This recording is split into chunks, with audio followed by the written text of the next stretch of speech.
conversation is going round. People talking about the girl who's come to town. Fresh as a summer breeze, she'll take you by surprise.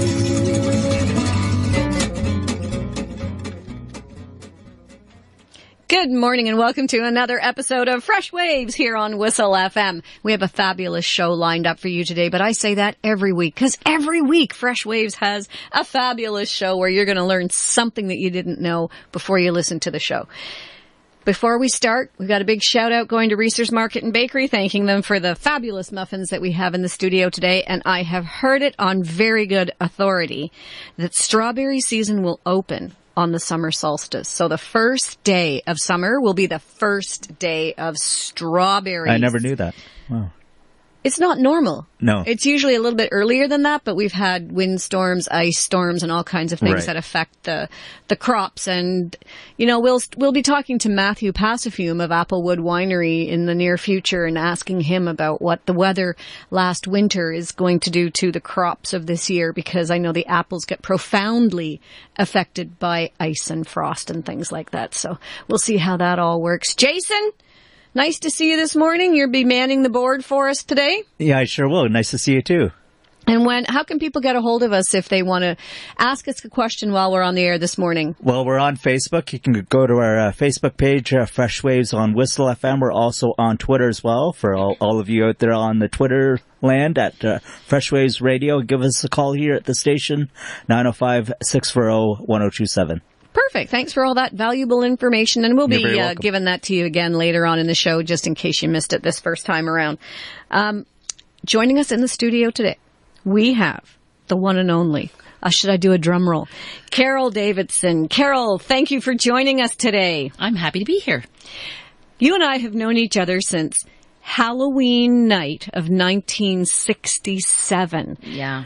I moved in next door. Well, my family, I didn't move in as an independent. I'm not quite that old. But we moved in next door, and then the whole pile of us newbies on the street all went trick-or-treating together in a subdivision that still had dirt lawns and no curbs on the roads and that kind of thing. Right. That was in Thornhill, and back in the day, I remember my parents were sort of berated by their friends and family for moving out into the sticks and that nothing would ever build around them, and how ridiculous to buy a house in Thornhill. But how crazy was that? Now look at it. Yes, we had relatives.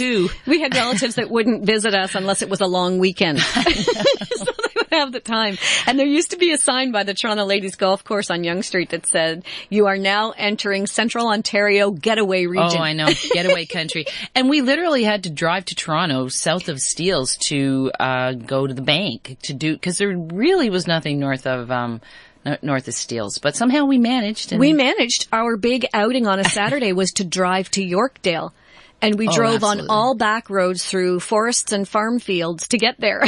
And if you really want to date ourselves, I remember going to Disney movies at the 400 Drive-In with your family. Yes. Where there's the big spaceship Cineplex now, there was a big 400 Drive-In, and that was a big deal too. So it was a big deal. And we used to go to the Copper Kettle, which had this big copper kettle, and the Red Barn. Remember the Red Barn? I had a birthday party there. At the Red Barn. Oh, yeah, you Finch were lucky. and Young. Yes, you were lucky if you had a birthday those are party happier there. memories about Finch and Young, I think. Yes, Finch and Young now has different connotations, but boy, back in the day, we sure had fun in that area, though, didn't we? Definitely a different time. Absolutely. I remember that we got a colored TV, and when the Santa Claus parade was on, the whole neighborhood would come because it was such a big deal. Oh, we would try and look in the windows of the back of your house to see your color TV. And I remember sitting with your dad, and he had invited my dad over, and my dad brought me along with him to watch the hockey game in color. Oh, I know. And we were completely confused because there were no longer the black guys and the white guys, and we couldn't figure out which team was which. Because they had colorful jerseys. Yes. What? Yeah. The Maple Leafs are actually blue? Okay, so what color is Chicago? Oh, I know. It was crazy. I know. Well, it's really fun to talk to you about it because I'll say that to my kids and they're like, no color TV? You mean they don't even understand no cable? They don't even understand what? You didn't have an iPod. Okay. So, yeah. So bringing it up a few years. Yes. I remember being in our family room at our house. We're next door neighbors, for those of you who don't know. So we actually lived side by side for 57 years or 52 years or something. Our parents still had the houses. But when cell phones first came out, your father had a cell phone that was literally the size of a small computer. I know. And he was in the family room of our own house, and he phoned our house phone. And my mother picked up the phone upstairs and she said, hello. And he says, oh, hi, Merle, it's Bernie. We're, how you doing this evening? She said, Bernie, you're here. What are you talking about? And she could not understand. And she's looking at him, but her brain is not computing that he's actually on a phone phoning her. And the whole place is howling, laughing. And she just didn't get it. It was sad, but it was actually really funny all at the same time. Well, it was hard to imagine. And in fact, I mean, we're talking about journalism today. I think so much technology for our age group has changed everything, including your marketability and how you get your information. And it's unbelievable what has happened in the last 50 years. Oh, yeah. And the fact that a news story that used to take hours, if not days, to get on the air is on the air instantaneously now.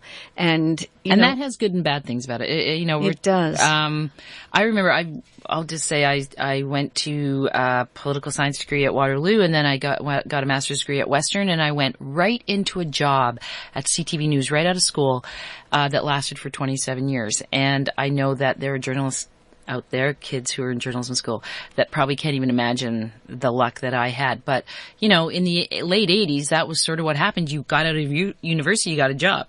And it was a great career, but I think the technology, well, I'll have to say, I think the technology is what eventually got me, why I ended up being let go, and a lot of journalists are being let go.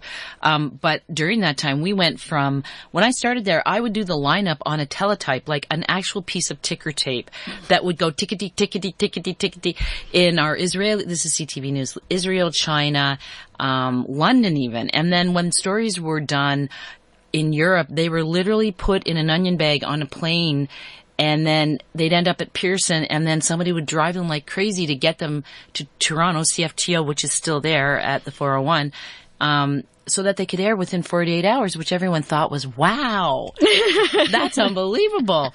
And that's just in the 27 years that I worked there. We went from that to, we would type out scripts on 6 layers of carbon paper and newsprint, and you would have to literally rip it. So Lloyd Robertson would read a taped together script.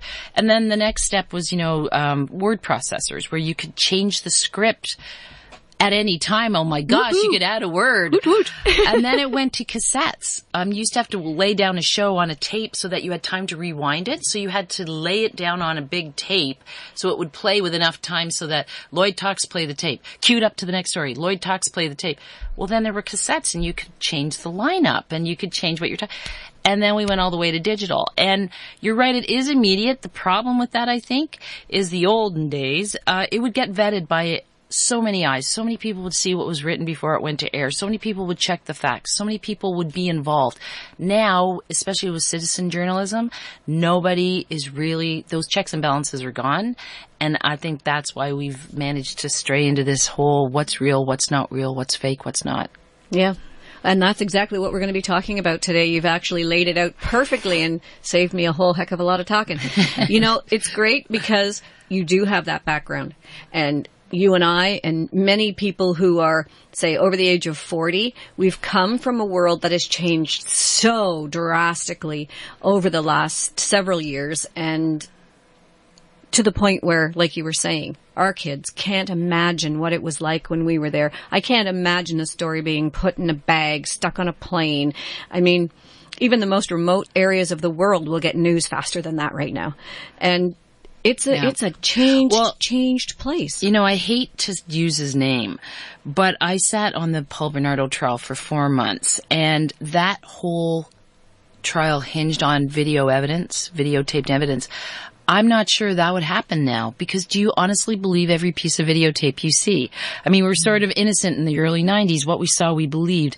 The same with Rodney King, if you remember, he was beaten, and another guy was pulled out of his truck during some LA riots, and we all saw the tape and we were like, wow, that's terrible. I would hope that most people look at videotape now and say, I don't know if I believe what I see, because we're so technologically advanced that you could pretty much get people. Actually, I read about this before we came. There are people making pornography where they take the face of a very famous person and put it over top of the adult actors. Mm-hmm. And so you honestly think this movie star is doing this porno. Like, how do you believe anything you see anymore? I know, and that's the conundrum I think a lot of us fall into. And unfortunately, a lot of seniors still have that mentality of what they see they believe and what they hear they believe. And I'm constantly having this discussion with my mom. Where did you hear that? Oh, on, and she names a big radio station. And what makes you think that that's true? Do you not understand that they have an hour to fill, and there really isn't any big news story on whatever given day? So you have to talk about something. So they take a little issue and they talk and talk and talk. And until they've talked it into such a big balloon, and it's in fact nothing. It's nothing. I know that unfortunately the opposing opinion to what's put out there is never heard. Even if someone realizes a week later, oh, you know what, I totally misunderstood what I taped and what I was seeing. Where do you see that correction or that apology? It's don't. There somewhere, but you can never You'd have find to look for it. I can assure you, people don't bring their stories up to stories don't get as much attention as the original sensational don't get thing. Front page, do they? Not in real news organizations or online. No, absolutely not. Absolutely not. But I say this to my kids, and I'm sure they're sick of hearing it. If you hear something that feels wrong, you really can't believe it, take a moment, get onto the computer, Google it, and see. Because I think people's gut really guides them. And if you see something, you recoil and go, boy, that doesn't seem right, you're probably right. It's probably not right. So go the next step. And, I think we've learned with politics south of the border and just around the world that, if you really want to be well informed, you have to work at it a little bit. And the intentional misinformation, which I had never really even thought of, that is really a disservice to people who want to be to read about news, because it's now made everything in doubt. It doesn't matter if it's from the Globe and Mail or from Joe Creepy online. They get the same credibility in people's minds, and it shouldn't. It shouldn't. Anyway, we have to take our first little break. We are going to continue this discussion when we get back from paying a few bills here at the station. You're listening to Fresh Waves. We have Carol Davidson in the house this morning, and I'm your host, Bren Masson. We'll be back right after this. Stay tuned. Hey, I'm whistling. Would you like to whistle too? Whistle FM is looking for a few good volunteers. Come and join our team and learn a new skill. We're looking for producers, show hosts, and even people to help out around the station. Learn something new and meet new people. Email us at admin@whistleradio.com or drop by the station behind Stouffville Fine Furniture. We hope to see you soon.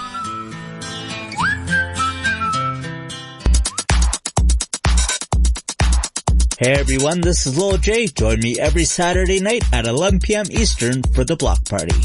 A 2-hour journey of the best in the Canadian underground dance music scene, featuring tracks and DJ mixes from Canada's emerging artists, from the disco hits of the 70s to the latest dance floor fillers. No lineups or cover charges, it's your weekly free access to the beats that are packing dance floors in Canada and around the world. The Block Party, Saturday nights at 11 p.m. Eastern, right here on 102.9 Whistle FM and online at whistleradio.ca. Mornings just got a whole lot better with Stouffville Morning, your trusted local source for news, weather, sports, and up-to-date traffic reports. Get the local information you need, along with some friendly conversation and great music from 7 to 9 Monday through Friday here on your hometown radio station, Whistle FM 102.9 in Stouffville.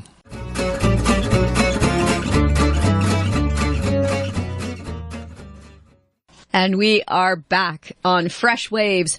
We are going to have one great conversation this morning. Well, we're already having it with Carol Davidson, who is a political scientist, journalist. You've been in this business for a long, long time.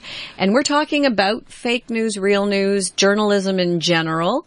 And I'm your host, Bren Masson. We're talking about now, let's talk about journalism itself. I know a lot of really, really, really, really nice people well-educated people, yourself included, who are really phenomenal journalists and who have a lot of integrity. Yeah. However, the blanket that gets put over all journalists now is that the average guy on the street could do a better job than they do. Why do they always dig up all this dirt? How come they can never say anything positive? All that they're saying is unsubstantiated garbage, and they really get slammed. But there are a lot, off the top of my head, Christy Blatchford, for one. If I'm looking for an honest opinion with real guts to it, I will go to Christy Blatchford. I just watched one of her YouTube pieces a few weeks ago, and a situation that I was a bit confused about was made completely clear.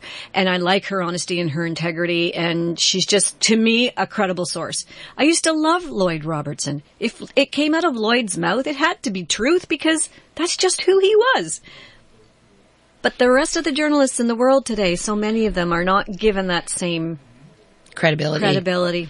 Well, I think part of it is when I started, we did 20 minutes at 11 with Lloyd, and now that there's a saturation of news, 24-hour news on TV, 24-hour news online, 24-hour news on radio, it's really hard to have that meaningful, in-depth coverage. So I would say, yes, some journalists are, I don't want to say forced, but they're assigned to fluff. They're assigned to filler, right? Because now instead of having 20 quality minutes, you have 24 minutes. So I do think that it's been diluted.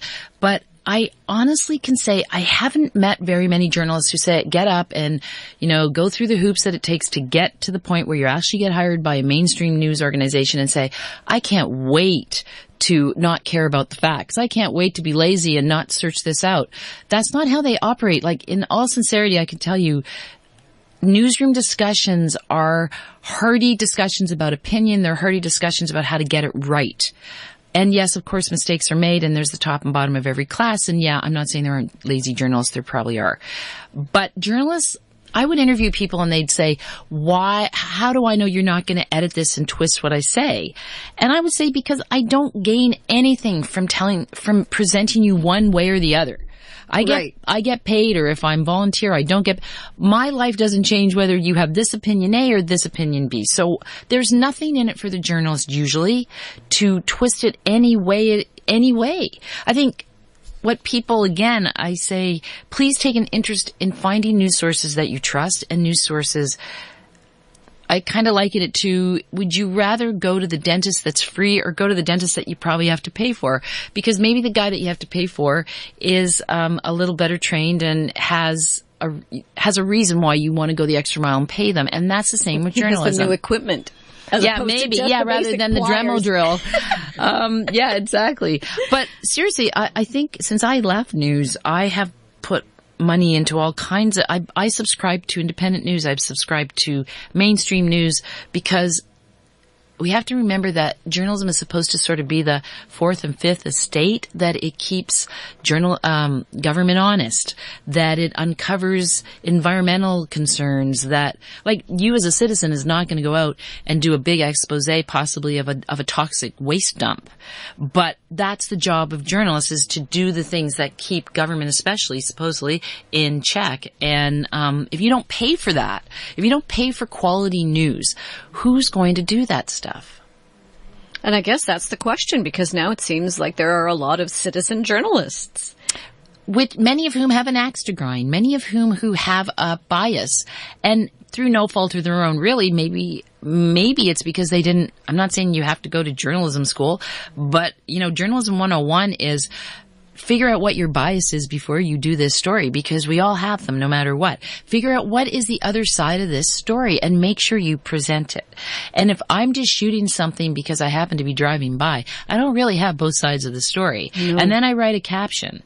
And even more so, I've now given credibility to my bias, and it's out there and people run with it.